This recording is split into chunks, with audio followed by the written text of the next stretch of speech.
Hey guys, Jory here, co-host of the Exit Light podcast on the Exit Light channel. And today I am taking over hosting duties again. And with me today is a very familiar face.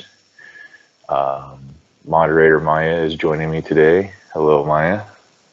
Hey guys. So I kind of bullied her into doing this with me. Um, Yeah, so you hurt my she didn't. feelings. She didn't want to do it. She's more of a backstage personality.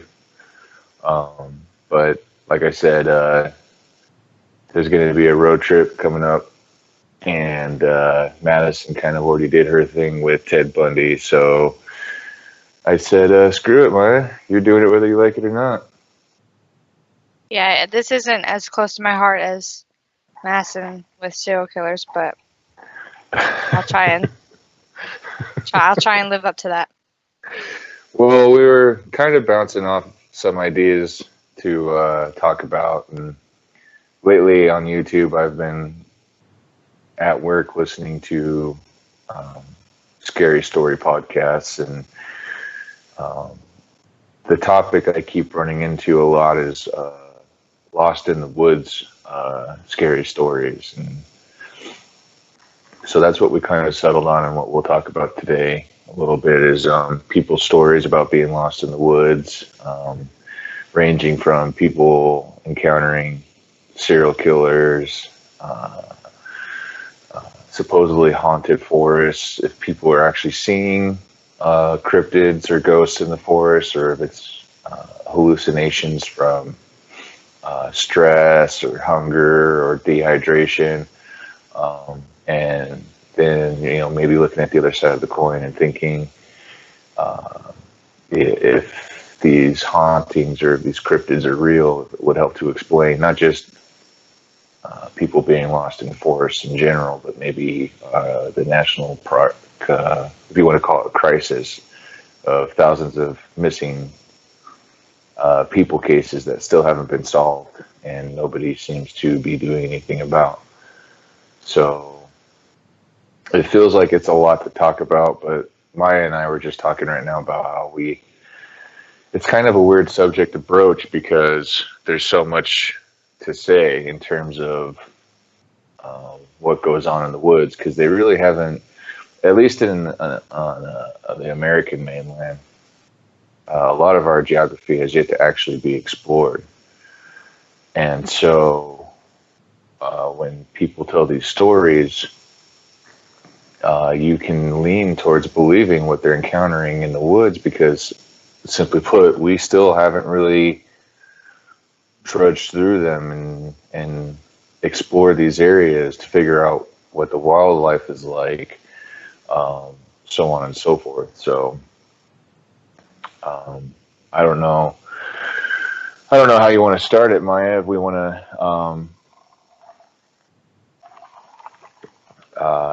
just start talking about maybe what you found online about what people said they've encountered as far as other human beings are concerned.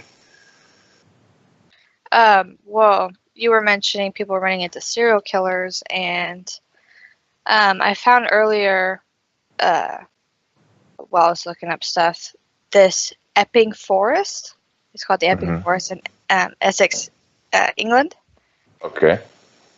Um, it's like a very popular place for criminals to hide and bury their bodies. And Dick Turpin from the early 1700s hid there and hid bodies. And he had like a butcher shop like down the road. Mm-hmm. And I guess he would murder people and bury them. And he was eventually convicted of murder and hung. But people say that they like see his body roaming around in the woods. Yeah, he was a highwayman. Yeah, and I guess 6 miles from um, the forest is this hill called the Hangman's Hill. Mm-hmm. And if you put your car in neutral up on the hill, your car will be pushed, like it'll be pulled up the hill. I guess it's like a gravity vortex or something. I guess that's what they called it. Right. But you brought up serial killers, and that's what it reminded me of. I guess he was hanged in York, which is about 3 hours away from the forest.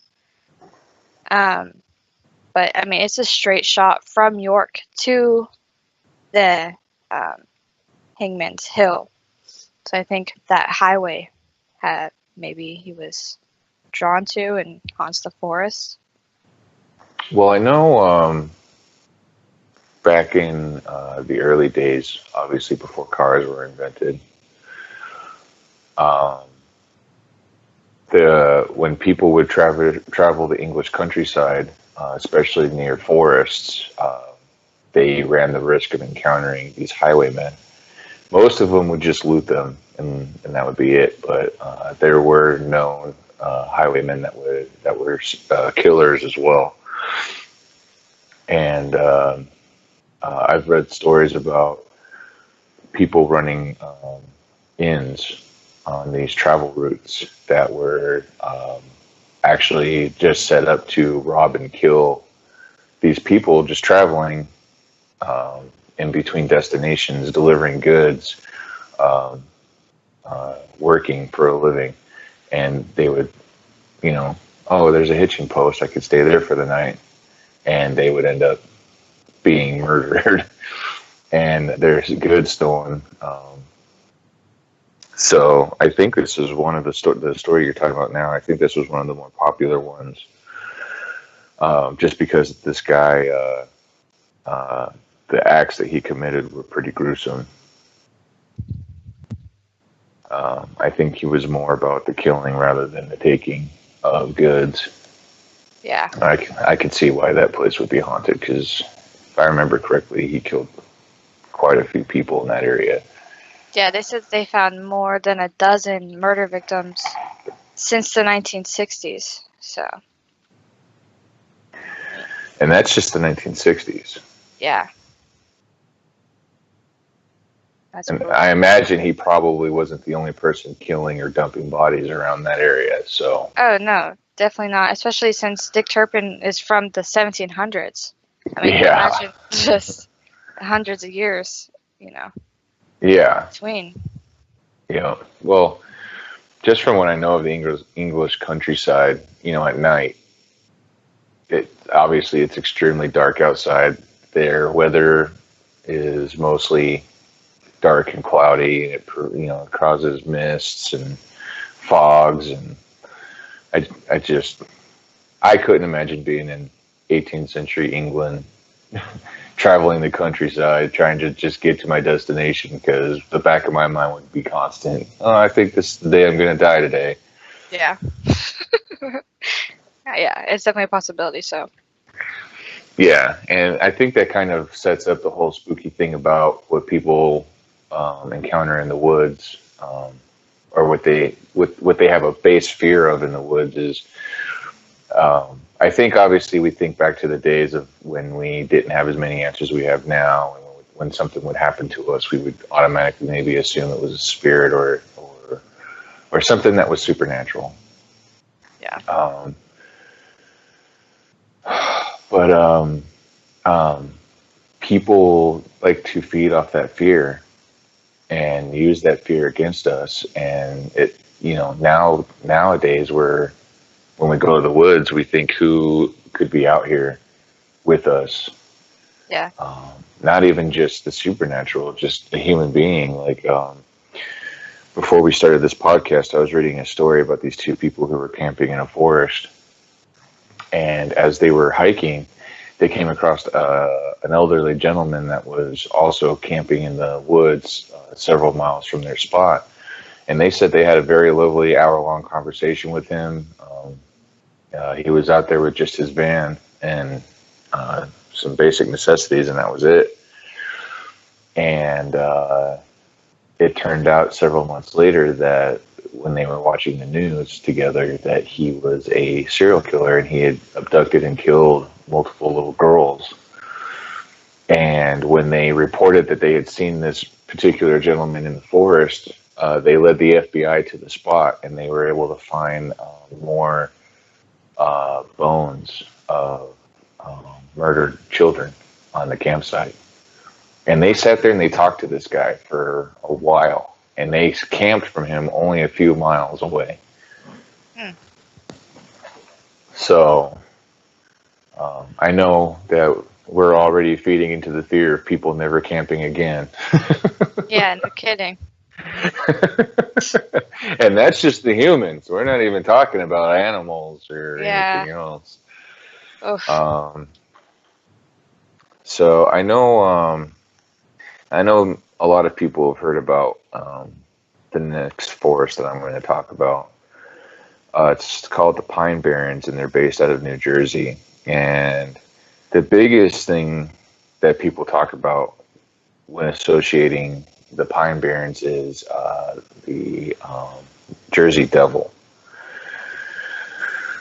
And they say that it is a beast-like creature that looks like a kangaroo with the face of a horse, the head of a dog, bat-like wings, horns, and a tail. According to folklore, it was the 13th child of a woman named Deborah Leeds who offered it to the devil while pregnant with it in 1735. Upon its birth, the newborn sprouted talons, hooves, and wings and killed its mother, siblings, and the midwife before disappearing. So this was a story that popped up in 1735. We weren't even a nation yet. And to this day, people still believe they see the Jersey Devil in the Pine Barrens. So that's going on to, what, 300 years? And that's just of colonial Americans seeing this. There are also records of Native Americans in the area also seeing this creature. Wow. And then so that kind of brings it to the cryptids part of what we see in the woods.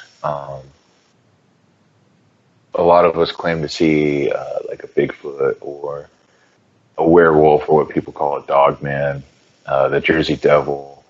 A lot of people claim to see what they think are goat men.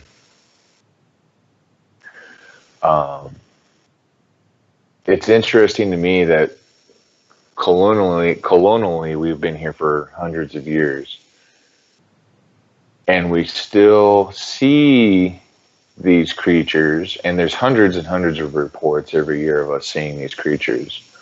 But somehow, in 2019, we still haven't scientifically been able to come out and say these creatures exist. Yeah. And I understand that America is completely flush with forests. But it just blows my mind still that at least one of these creatures we still haven't been able to flush out and say this thing exists. Yeah. Or it doesn't, and this is what you're actually seeing. Yeah, or is it something? It's weird because, we haven't been able to prove something like the Jersey Devil exists. So we want to call it a delusion, we want to call it a hallucination, or we want to misappropriate what we actually saw. But then it kind of falls along the lines of, how is there a mass delusion? How is there a mass illusion of all these people for hundreds and hundreds of years saying the exact same thing, Yeah. And then I'm not out in the woods every day. I'm not out in the field. It's hard for me to imagine that is there not groups of people out there daily trying to find this stuff? Yeah. Is it avoiding people? Well, I know when people talk about Bigfoot,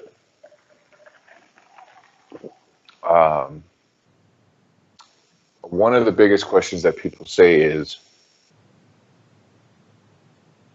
why haven't we found dead bodies of Bigfoot? Right. One of the working theories is that the creatures actually bury their dead. Mm.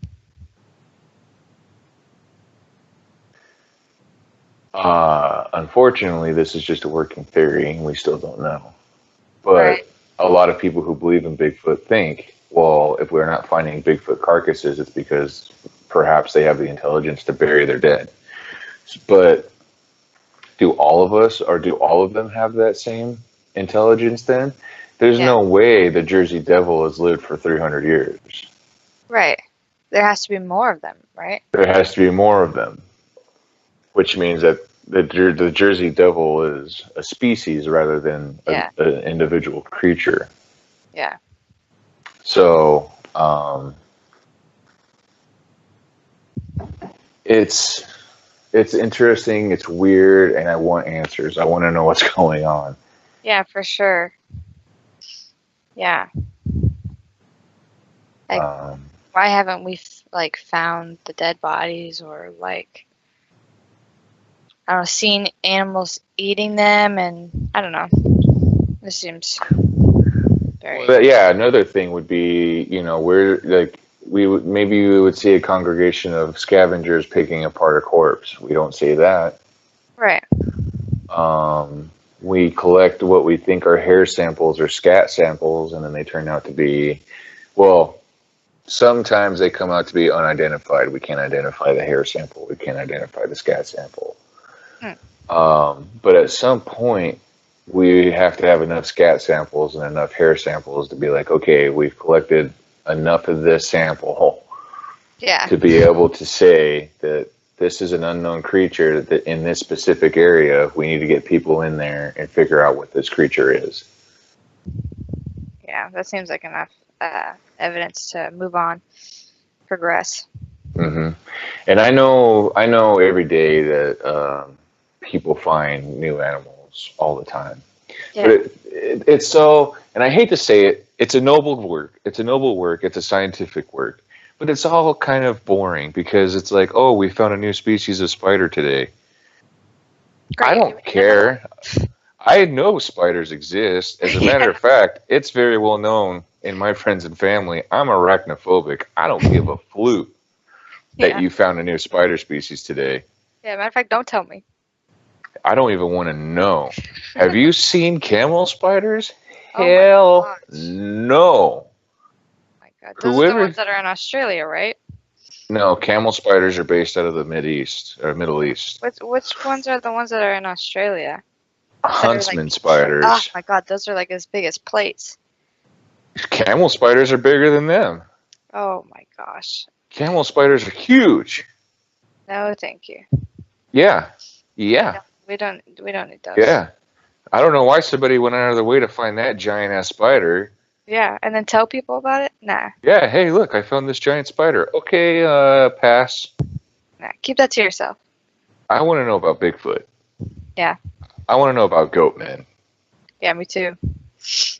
I want to know about Wendigos and Skinwalkers and that kind of stuff. Yeah. The interesting stuff. Now, how crazy is it that I'm less afraid of that and more afraid of spiders? I think maybe because there's a chance that they're maybe not real, and in the back of your head you're like, yeah, spiders are real. I'm not very interested in that. But a lot of the stories I hear about, let's say skinwalkers, I know we've talked about them before on here. Yeah. But a lot of like skinwalker stories are people encountering skinwalkers but never actually being harmed by skinwalkers. Same thing with the Wendigo. People, and I know that these creatures have the ability to kill. But a lot of the stories I hear is these people encounter it and they get a great sense of fear, but I never come away from a story of somebody being greatly harmed or killed. Yeah, or the So ones who have the story don't live to tell it. well, you know, and then that kind of falls into the category of what people encounter when they're lost in the woods. And we can talk about the people who are lost in the national parks and they're never found again. And, you know, some of these people are trained professional uh, survivalists. It's what they've done their whole life. They just go out into the woods and they live out there for weeks. And then one day they'll go out to the woods doing their normal thing and they'll never be seen again. Yeah. And so, does that fall under the category of a freak accident? Does that fall under the category of somebody knowing a certain pattern of somebody's life and taking advantage of that and murdering them? Or does that fall into the paranormal of somebody encountering an unknown creature or a forest spirit? And that's a tale that we'll never know, unfortunately, like you said. Yeah. But the people who do survive, I've noticed a pattern that a lot of the people who tell these stories, it's easy for non-believers to sit there and say it was just your imagination. You're hungry, you're thirsty, you're scared, you're stressed out, you're lost in the woods, you don't know if you're going to live, you're going to die, the sun's going down, it's getting dark. So your mind creates images based off of all that. Right. But how do so many minds, individual minds, collectively see the same thing? Like when people describe wendigos, they describe the same thing. Yeah. When people describe skinwalkers, they describe the same thing. When people describe Sasquatch, they describe the same thing. And it's not just me reading a couple stories and being like, oh, it's all the same thing. No, I've listened to, and I'm not kidding, countless hours of Lost in the Woods stories of people encountering scary human beings or scary creatures or scary ghosts. And when it comes to the creatures, they all describe the same physical features.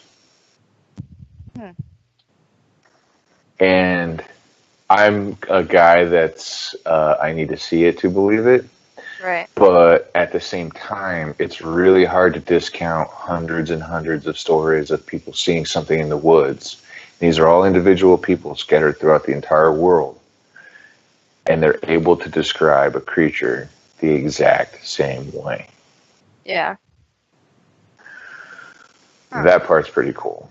And I wish we were doing, and I'm not saying there aren't people out there doing it. I just feel like we really need to be trying more to figure out what's going on in the woods, especially when it comes to the disappearances of people.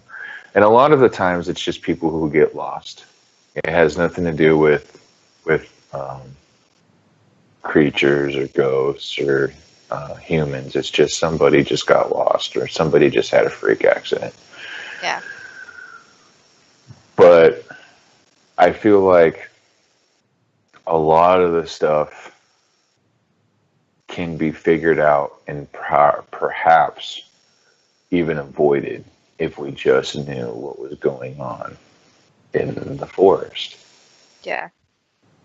Like imagine the people we could save and yeah. Yeah. I remember listening to a story about a family that was they were camping with another family in these woods in the south. I can't remember. It's a very famous mountain range, and if I can remember it, I'll tell you guys later. But so these two families were camping, not necessarily camping. They were just in these cabins in the woods, and they were by a river. And their kids were outside playing, and there was a storm coming in, and the parents had turned away for just a few seconds while the kids were playing hide and seek. And when they turned back around, one of the kids ended up being missing. And they searched the entire area. They went down to the river. calling out his name, searched past the river, called the forest service, called the cops. Everybody went out there. Um, I think we might have even actually talked about this story on the channel. Um, but they could not find this kid. Could not find him. And then a family that was camping several miles away from them, their child told authorities that when the storm hit and it was dark outside, he was still outside. And he saw a big, hairy, human-like creature carrying the boy that was missing with him through the woods, and the boy was talking to him like they were friends. What? Yeah. And eventually government officials came in and cleared out the families, took them out of the woods, and like, shut the section down for a while. And nobody, I think they eventually found the boy deceased. But nobody was given any reasons why they were kicked out of the woods, and they weren't given any reason why the boy passed away. Just that he was. Wow. And I think we touched on it in a previous podcast too about, so then what does the government know that we don't know? Exactly. Maybe these are things that they do know, but they make so much money off the tourism. Yeah. Yeah. Well, in certain areas. Be like a campsite and have people camp there and take their money and. Yeah, exactly. So this thing could talk like back to the kid? If I remember correctly, it wasn't actually talking to the kid, but the kid was talking to it. Ew. Yeah. That's weird. Yeah.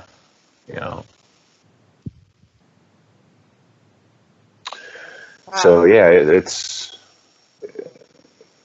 interesting, and like I said, I would like to see more people out there getting involved, and just trying to figure out what the hell is going on. Yeah. So, do you have another forest story for us? I have one.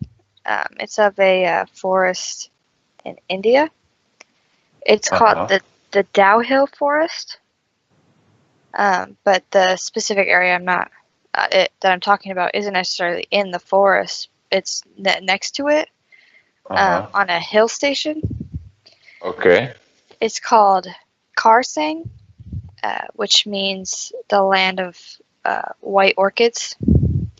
And in this specific area, there's a boys' high school called the Victoria Boys High School. And the locals around the area believe that ghosts haunt the school. And people claim to hear footsteps and whispering, and they feel very uneasy around the area. Okay.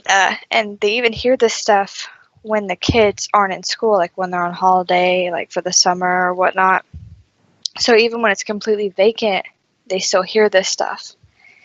And in the forest, which is it's right next to the area,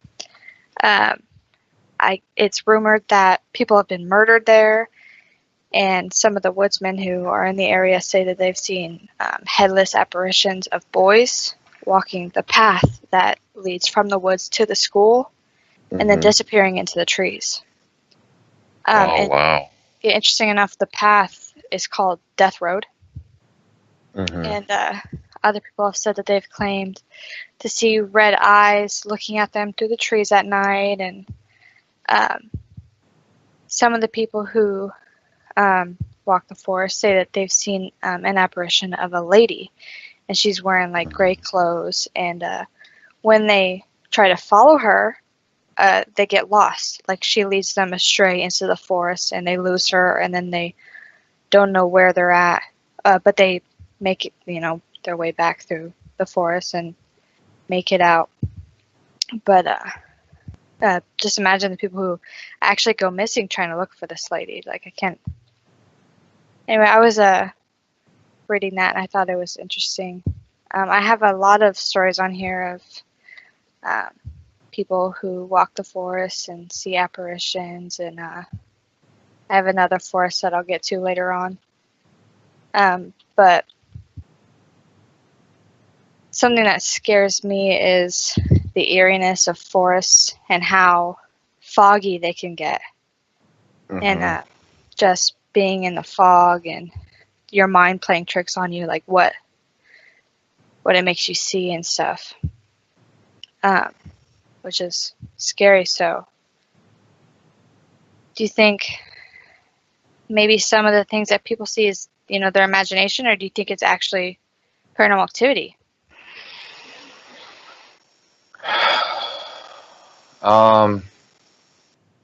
It's a tough one because when it comes to forests, I think a lot of it,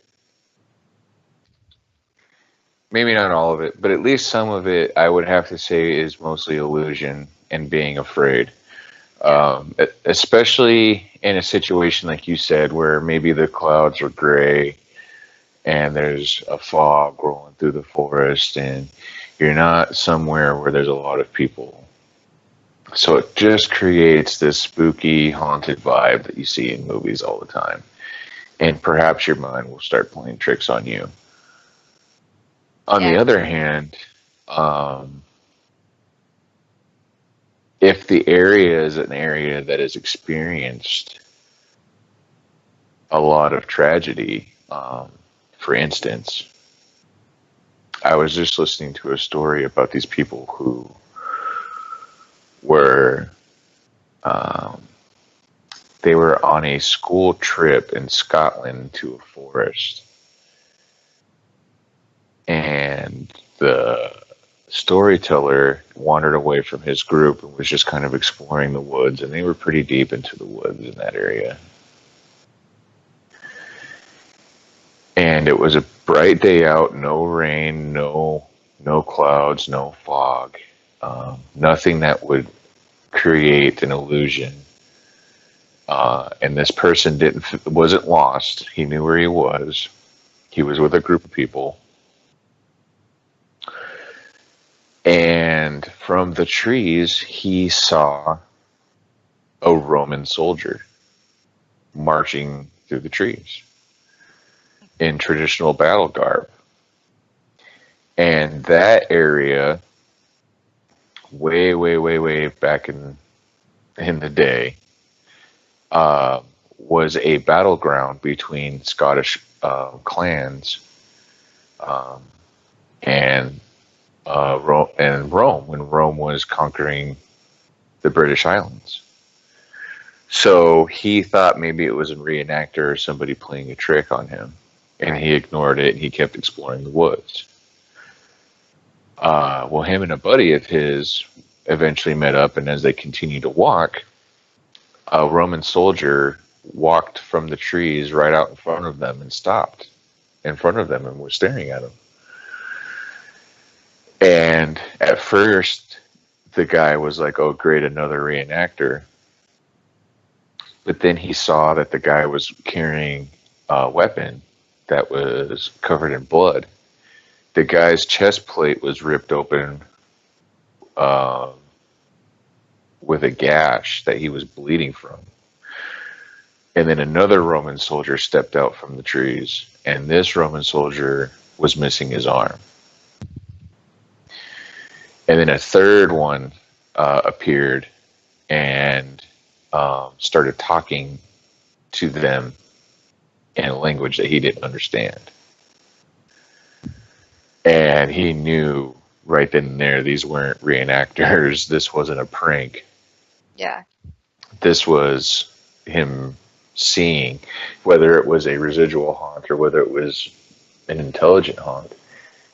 They were seeing Roman soldiers who died on that land hundreds and hundreds and hundreds of years ago, fighting Scottish war clans to take over that those islands. So it's hard to say. Like with the situation with the school in India, I was actually just looking at some pictures, and a lot of them are like really creepy, fog rolling in, gray cloud situations. But that's also an area that has a lot of human activity because there is a school there. Yeah. So I wouldn't discount some, at least some. I don't know. It's hard without knowing the full history of that certain area, but Yeah. seeing ghostly figures with decapitated heads or decapitated bodies, I feel confident in being able to say that they probably experienced something there. Yeah. Yeah, the footsteps, the whispering, the feeling of Yeah, uneasiness. yeah. Yeah. I imagine they can probably experience that. Oh, yeah. Anyone can. But you can't figure out the scientific aspect of. Perhaps some of it is also the knowledge that the place is haunted, or at least you are being told it's haunted, so now you think it's haunted, and some of the stuff that happens to you is you thinking it is. Yeah. Your brain creates that situation. Yeah, you're anticipating seeing something, and you think of what you might see, and you see it, and yeah, your mind playing tricks on you. Correct. Yeah. Yeah.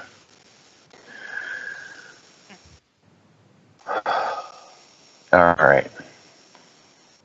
Let's keep this thing moving. All right, let's keep it moving. Oh, man. I hate when I get on a subject because my brain just starts to like space out on the subject, and then when I come back to being the host and I have to direct everything, my brain's like fried and like, all right, where are we at again? Yeah. It's like, wait, where do we start? Yeah. Okay, so there's a place here in not in California, but there's a place in California called Elfin Forest. I think I read about that one. Some call this forest one of the most haunted regions in California. Located in Escondido near San Diego, the forest is believed to have once been home to Native American tribes, as evidenced by a number of artifacts that have been found here. It was also the site of a now abandoned insane asylum. But most of the common story you'll hear about the forest goes something like this. Gypsies living here in the early 1800s were chased out and even murdered by townspeople, causing the remaining gypsies to curse the forest. Ever since then, hikers and visitors have reported sightings of a ghostly woman in a white dress, bleeding trees, and a spirit riding a horse. See, this is so hilarious to me because it literally combines the two most cliche causes of a haunting: Native Americans and insane asylums. Yeah. Like, if you have Native American burial ground and you build an insane asylum on top of it, that's automatically the most haunted place in the world. Yeah.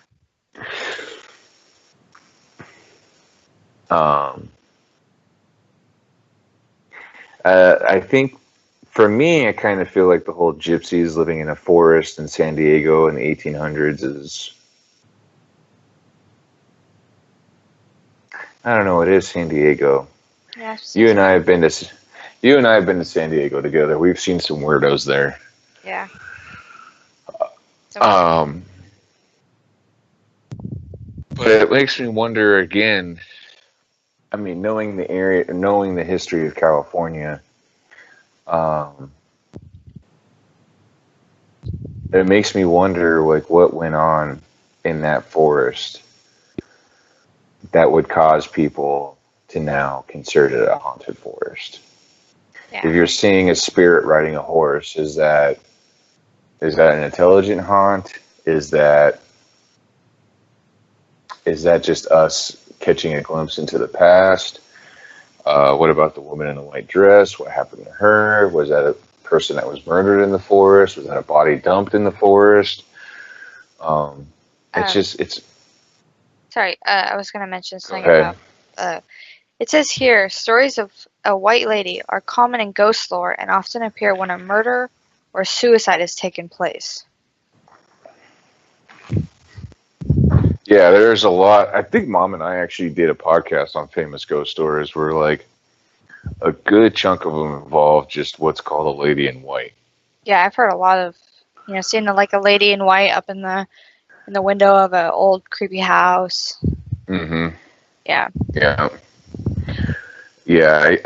I have a book, and I actually read part of it for the YouTube channel. It was either earlier this month or last month. And a lot of the stories in there, and these are people who supposedly encountered um, this apparition, and they sent them into the editors of USA Weekend. Encountered a lady in white, and hold on one second.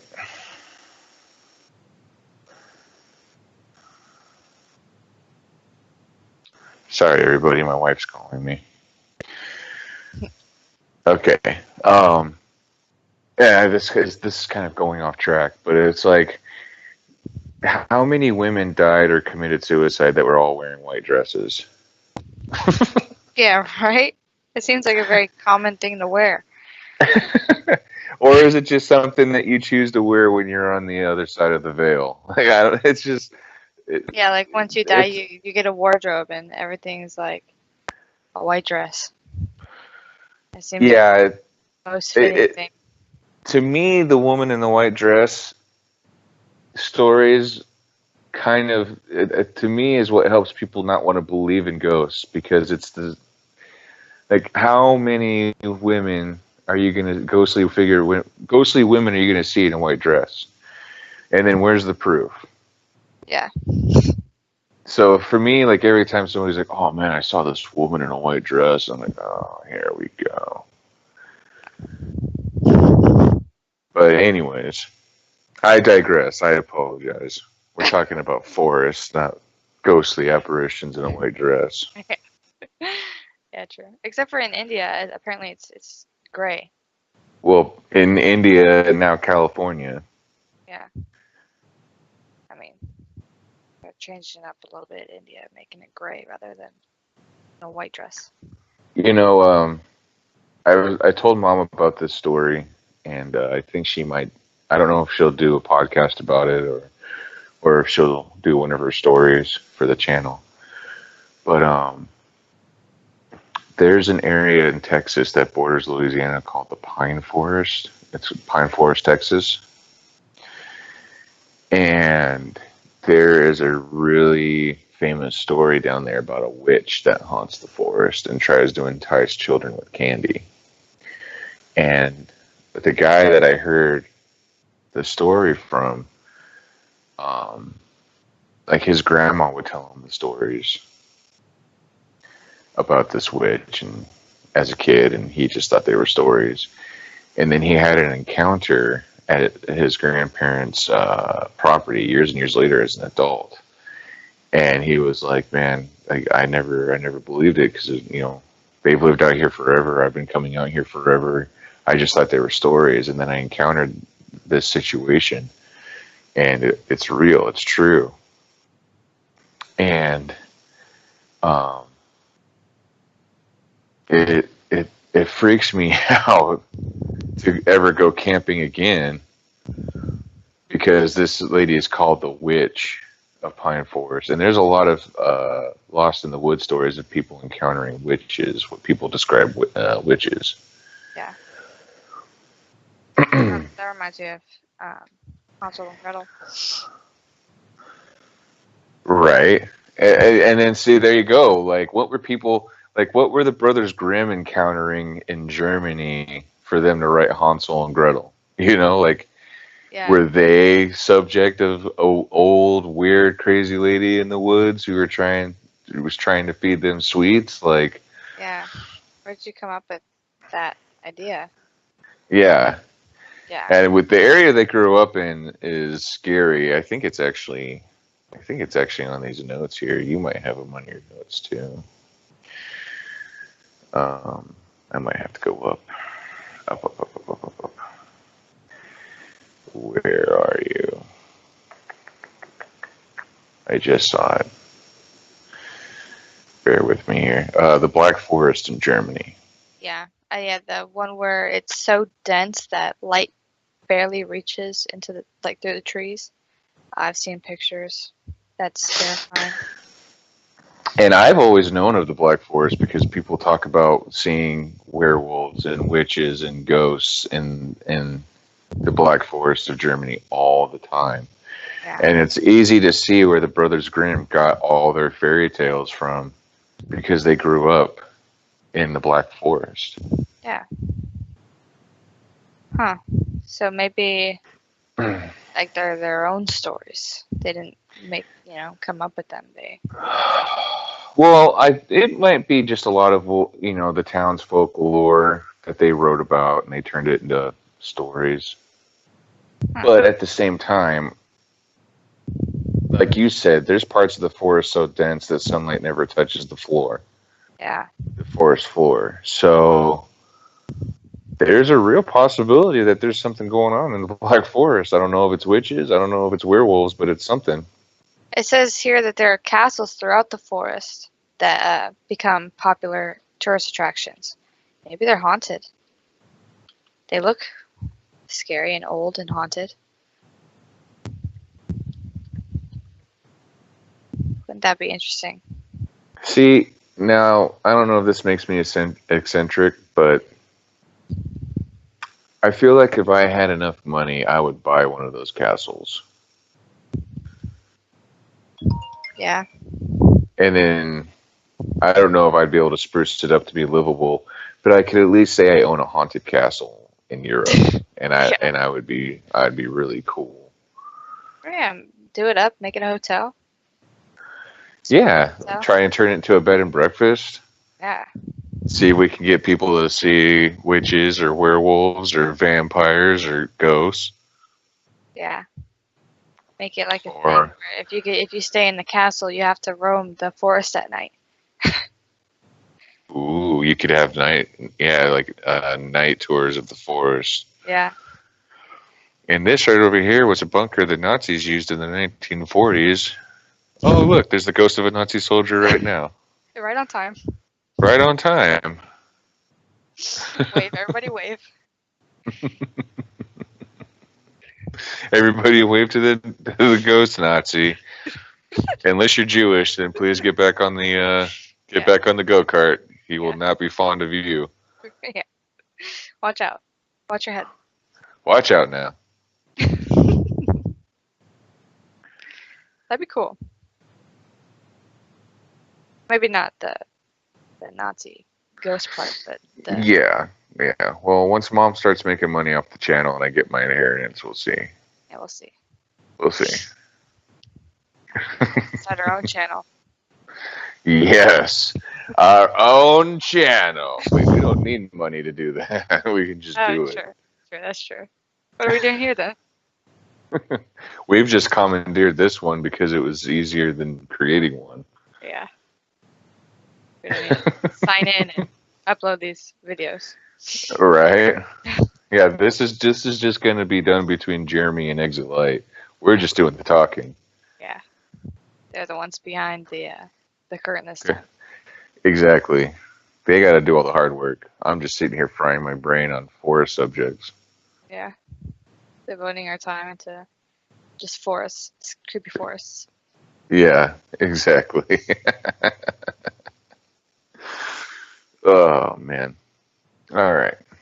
I guess I just brought up the Black Forest. So do you have another forest you want to talk about? I had the Black Forest on my list, so thanks for that. Yeah, you're welcome.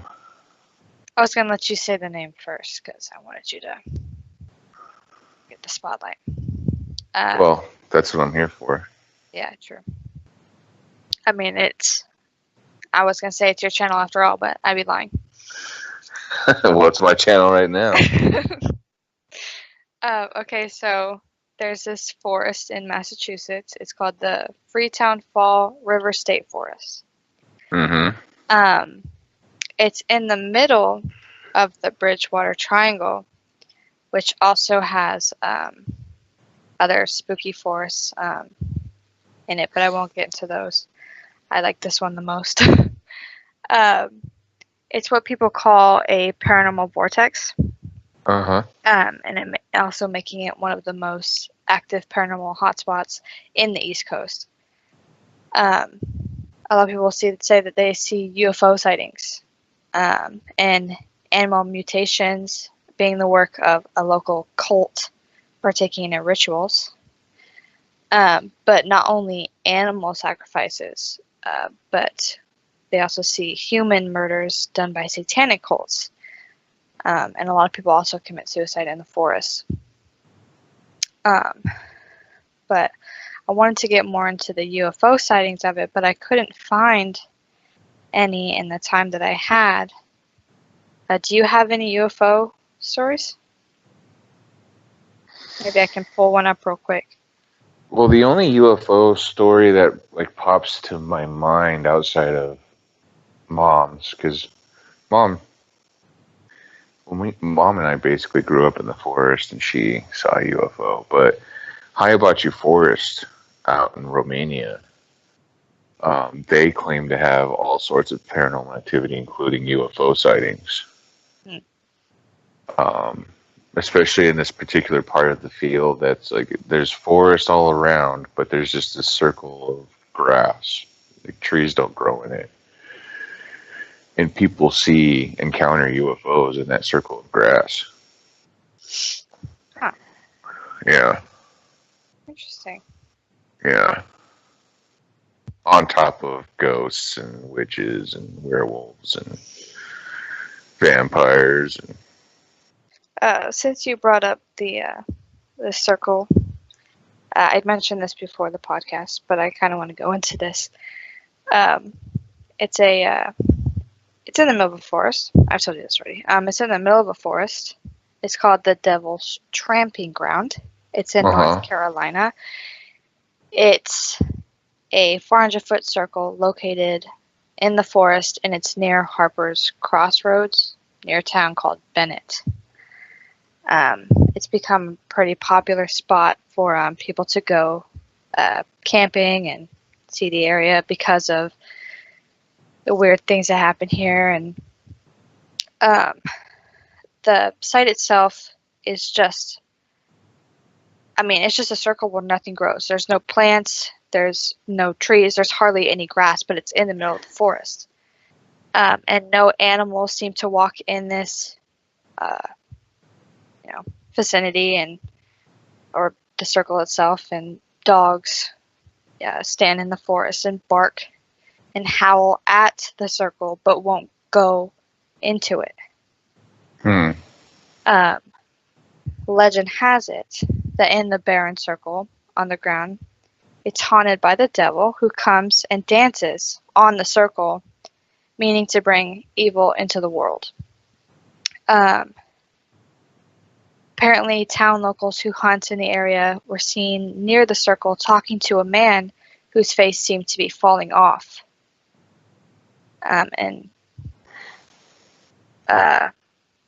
people will go to this spot, camp near it, but they'll go and put their belongings, like their bags and stuff, in the circle, leave it there overnight, and when they come back in the morning, none of their stuff's there. And also, they see red eyes watching them through the trees. Like when they're in the circle at night, they see Mm-hmm. red eyes watching them, which is terrifying. Yeah. But I figured Mom wouldn't like that one very much. Because of the devil. Because the devil went down to Georgia looking for a soul to steal. It was North Carolina, but yeah. I know, I'm just making I fun of mean, the song. no, I know, but he's changing it up. Okay, the devil went down to Georgia looking for a soul to steal. Or North Carolina, I'm sorry. Yeah, it still goes. It still goes. Yeah, yeah. And then instead of stealing a soul, he just trampled a circle in a forest. Instead of stealing souls, he steals people's belongings. Yeah, I'm gonna put my purse here and see what happens 24 hours later. Yo, where'd my stuff go? The Who took devil it? must have stolen this purse. I left it here a whole day. There's no way no one knew this was here. Do you think it was a Prada purse? Because I hear the devil wears Prada. Ha! Ba-da-ba-ch. Got him. And that is the comedy styles of Moderator Maya, everybody. Yeah, let's just end it here. We're done. Yeah. Let's go. Yeah, I think you just killed the mood.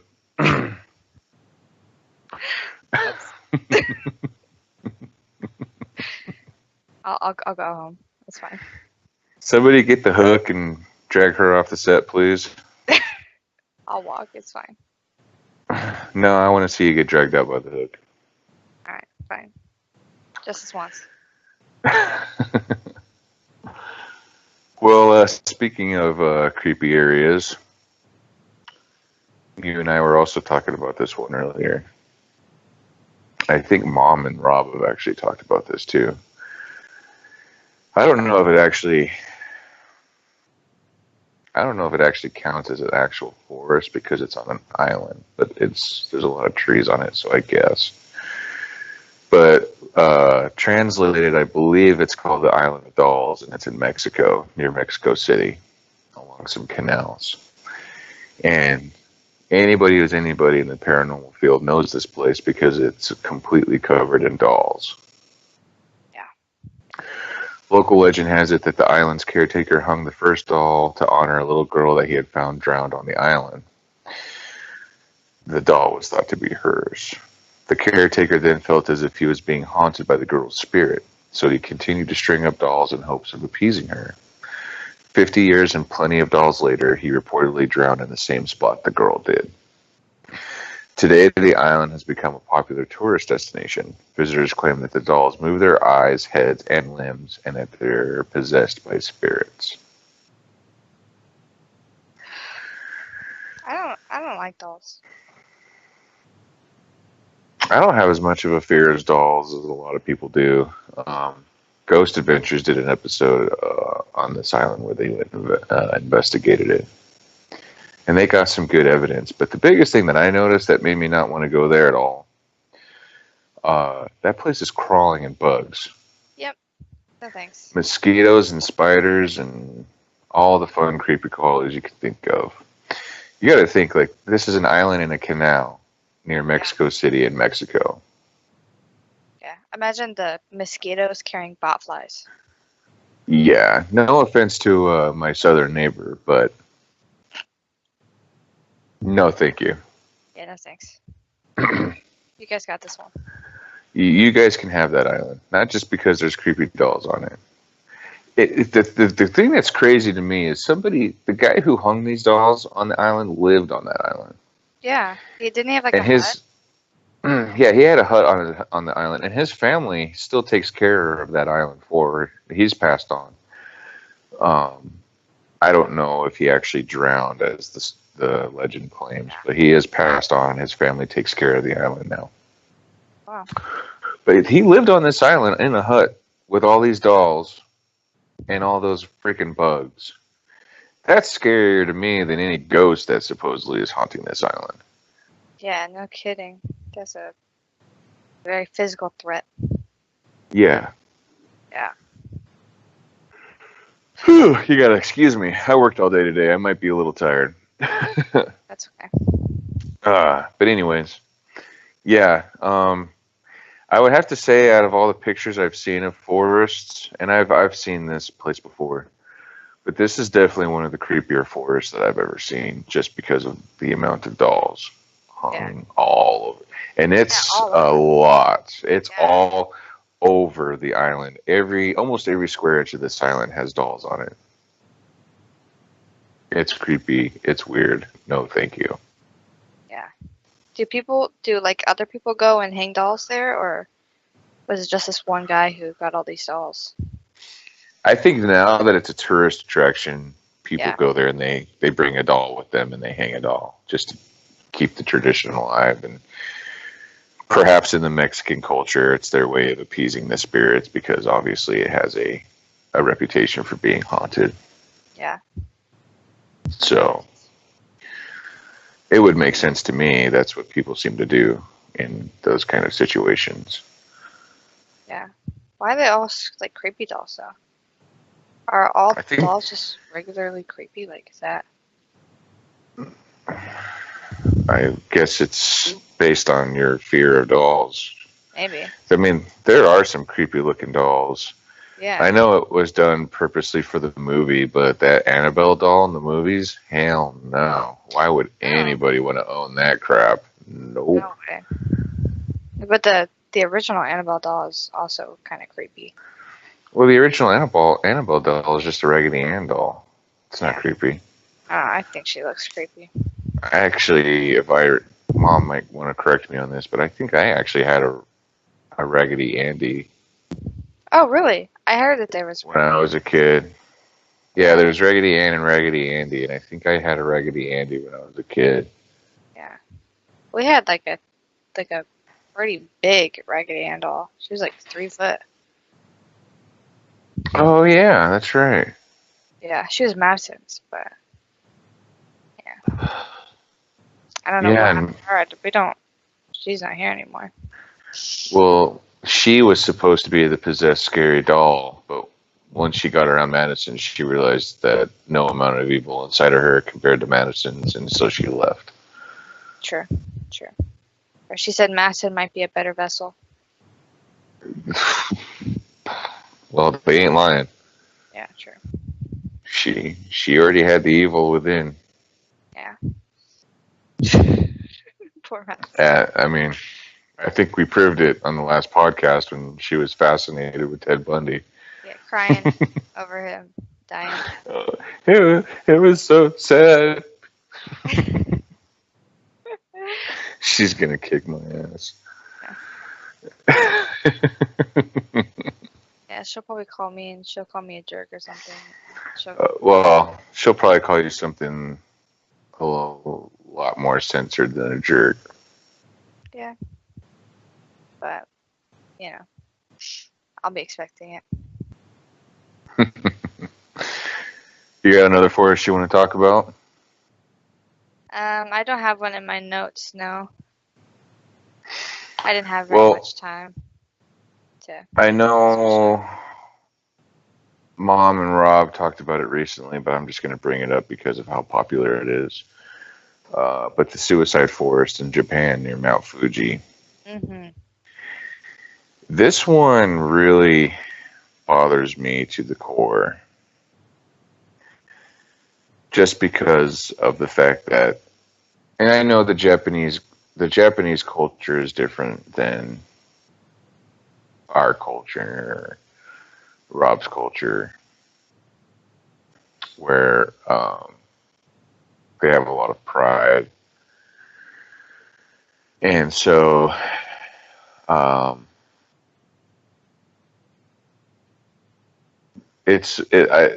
hate to word it like this, but it's like they're almost thinking more about their family than themselves when they go out into the forest to kill themselves because they don't want to bring shame to their family. But just the fact that they all choose to go to the same forest and commit suicide, to me, like whether it's a haunted place, whether I don't know what it would be that would bring people there, but just like if I were to ever go there, it would probably be the creepiest place and the weirdest place that I've ever been. Just to know that this is where people choose to end their life consistently. Yeah. I was reading this one story. Compasses seem to go haywire when you're in the forest, like the deeper you can't find your way out. I was reading this one story where this girl, she was putting up tape to find her way back, like taping trees, so she knows, okay, these are the trees that I walk next to, and like string strings around them, and she ended up getting lost because one of the strings was cut, like something cut it. And like it seemed purposely. And I was like, ugh. Like, was there something following her, or did something chew the string, or like what? Like, that's terrifying. Like, I can't imagine. And that's something that you see commonly in those woods too, is string everywhere. Yeah. Yeah. Because people who aren't there to commit suicide, like you said, like they need to be able to find their way back out, and so they tie strings. Yeah. Throughout the forest to find their way back. But it's not uncommon to go into the forest and see makeshift campsites of people who did commit suicide. I hate to bring it up because it just brings attention to them, but a little over a year ago when Logan Paul visited Japan and he did his little YouTube adventure into the suicide forest, and they found somebody who hung themselves, and he filmed it. Yeah. And the tour guides know, like when you hear stories about suicide forests, and I don't understand what goes on, but like there's tour guides that will take people there, but they're so deathly afraid of that forest. Like, first of all, they won't let the sun set on them in that forest. Like, Yeah. I can't imagine.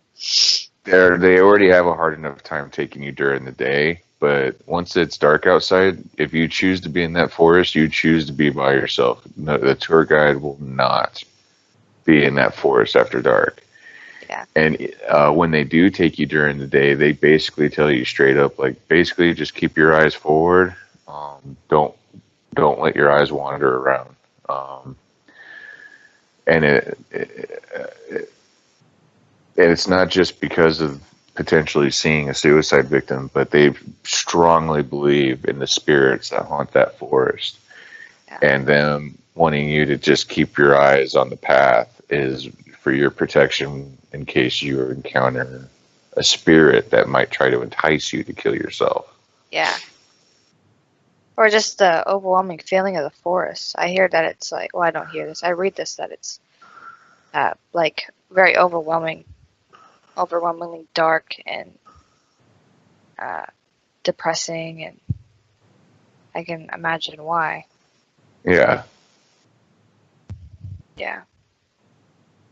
It's fun. Well, it's not funny. It's just, I think it's interesting that people go in there bringing like tents and stuff. You know, they're going to stay there for a night or 2 nights to contemplate, and some people, you know, will stay there and decide not to. And they just pack their stuff and leave. I think just the sight of seeing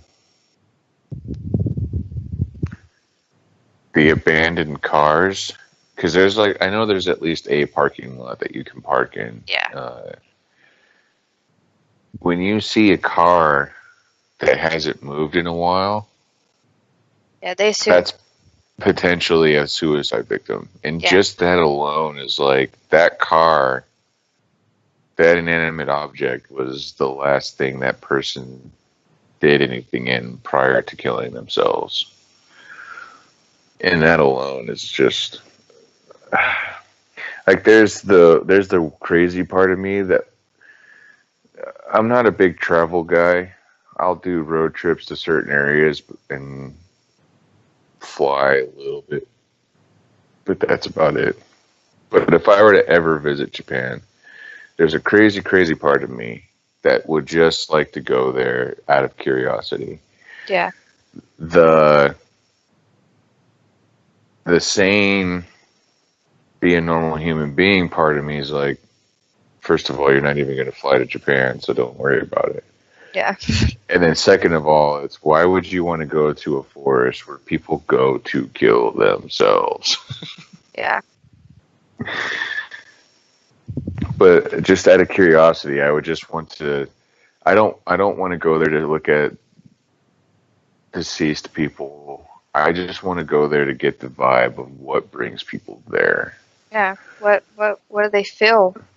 Yeah, what are they feeling? What are they seeing? What are they experiencing? I'm not I'm not into dead body hunting like some people would be. I just want to feel that environment and understand what coaxes people to go there to do the deed.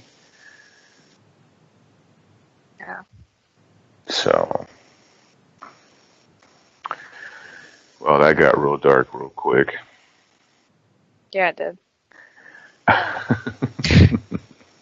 You have a different story to maybe lighten the mood a little bit? Unfortunately, wait.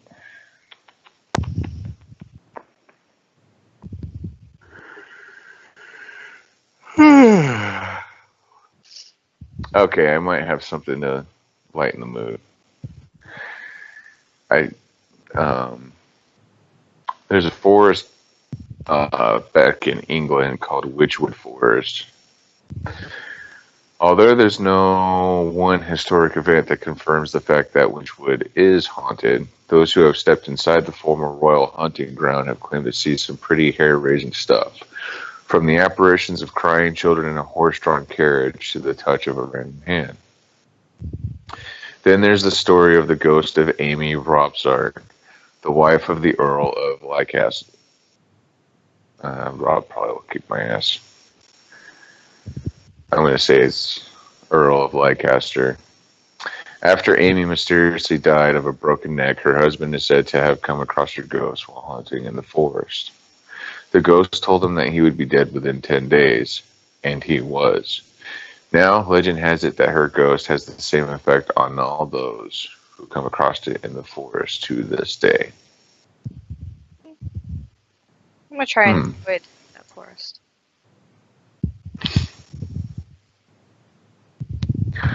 Oh, crying children in a horse-drawn carriage. Huh. That one is a big leap as far as hallucinations are concerned. That one's Yeah. interesting. Yeah. The whole ghost of Amy Robsart kind of feels like an urban legend. Yeah.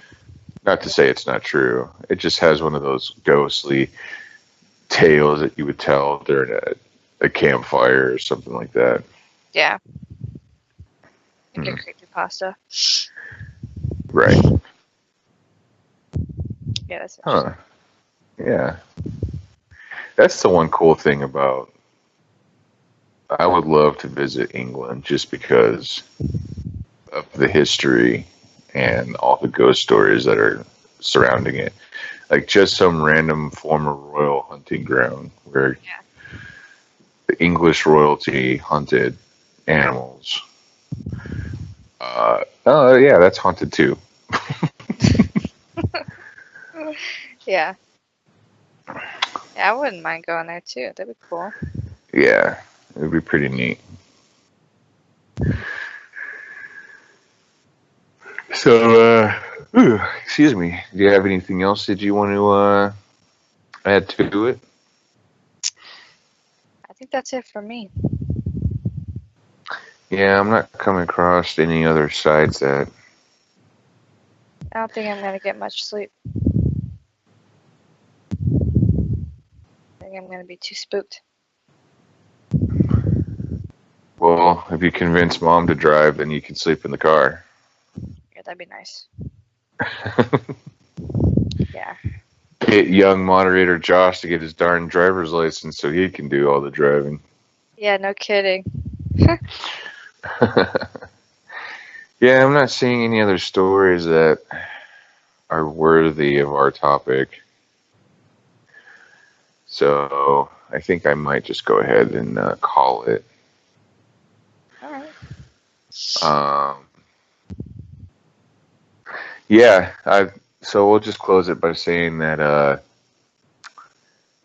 forests are unique, not just because of what they provide for us, but just what we don't know about them still to this day, whether it's creatures that we still haven't discovered, ghostly tales of happenings, random disappearances, the shady types of people that use the forest as hunting ground of their own, if you catch my drift. Yeah. I think this just serves as a reminder that if anybody plans on going camping anytime soon, just make sure you have everything you need, including a weapon. Yeah, no kidding. Because there are animals that we know about in these forests that can kill you. Yeah. So Or bug spray. just be prepared. Don't get lost.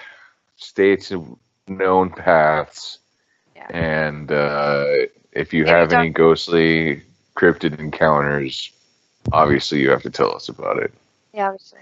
And maybe go to a campsite and not just randomly in the woods. Just to be safe.